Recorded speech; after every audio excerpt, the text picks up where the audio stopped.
नमस्कार।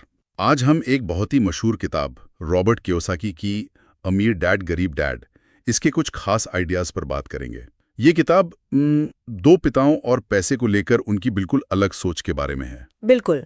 एक तरफ हैं लेखक के अपने पिता जिन्हें वो गरीब डैड बुलाते हैं, काफी पढ़े लिखे सरकारी नौकरी वाले। हाँ। और दूसरी तरफ है उनके दोस्त के पिता अमीर डैड, जिन्होंने स्कूल तो जल्दी छोड़ दिया पर बिजनेस में बहुत कामयाब हुए। हाँ, और आज की हमारी चर्चा का मकसद यही है कि पैसे को लेकर ये दो अलग नजरिया क्या हैं और मतलब ये हमारी सोच और फैसलों पर कैसे असर डालते हैं। तो चलिए इसे जरा खोलकर समझते हैं। हाँ, शुरू करते हैं।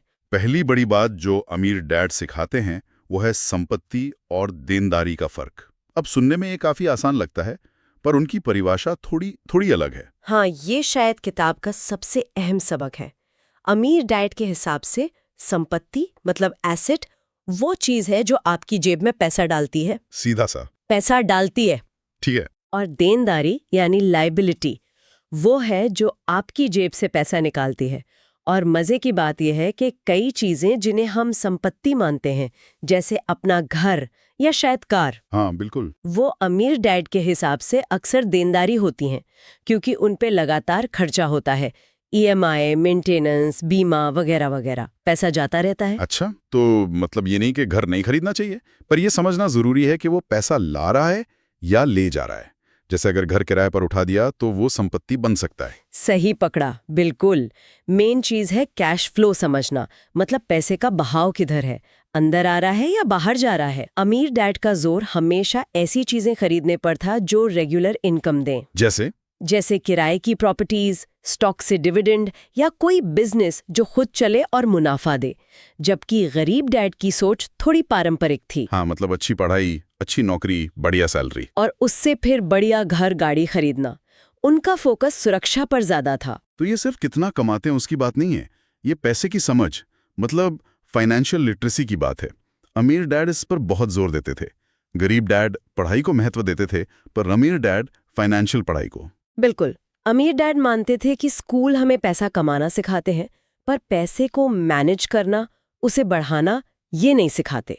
उन्होंने वो कैश फ्लो क्वाड्रेंट का भी जिक्र किया है ना, ई, एस, बी और आई। हाँ, ई मतलब एम्प्लॉय, एस मतलब सेल्फ एम्प्लॉयड, बी मतलब बिजनेस ओनर और आई मतलब इन्वेस्टर। अमीर डैड कहते थे कि ई और एस क्वाड्रेंट वाले लोग पैसे के लिए काम करते हैं। अच्छा। जबकि बी और आई क्वाड्रेंट वाले लोग ऐसा सिस्टम बनाते हैं कि पैसा उनके लिए काम करे। यस, ये बड़ा दिलचस्प पॉइंट है।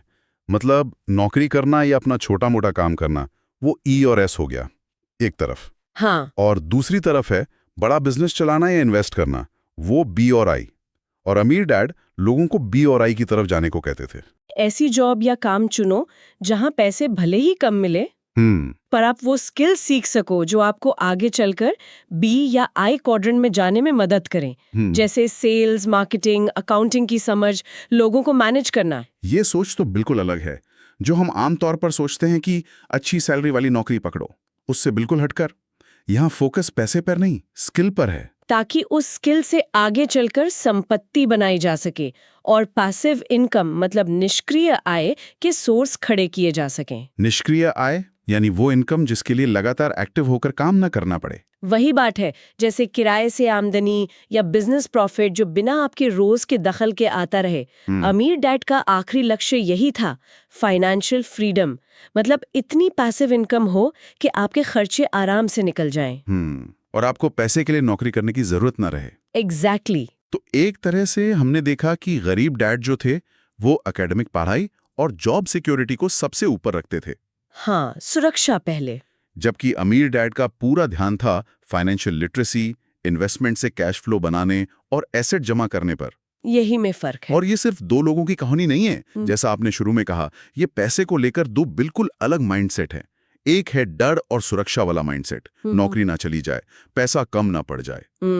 और दूसरा है अवसर और वेल्थ क्रिएशन वाला माइंडसेट, जिसमें थोड़ा कैलकुलेटेड रिस्क लेना भी शामिल है। तो ये हमें सोचने पर मजबूर करता है कि क्या एक रास्ता वाकई दूसरे से बेहतर है? क्या जो पारंपरिक रास्ता है, अच्छी पढ़ाई, सुरक्षित नौकरी, वो गलत है?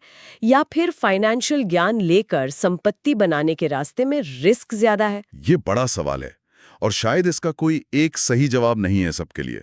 ये बहुत कुछ आपकी अपनी सिचुएशन, आप कितना रिस्क ले सकते हैं और आप जिंदगी में फाइनेंशियल सक्सेस को कैसे देखते हैं, इस पर निर्भर करता है। सही कहा। लेकिन हाँ, ये किताब हमें पैसे को देखने और उसे संभालने का एक नया नजरिया जरूर देती है। सोचने वाली बात यह है कि क्या हम सिर्फ पैसे के लिए काम कर रहे हैं या हमारा पैसा भी हमारे लिए काम कर रहा है? ये गहरा सवाल है जिस पर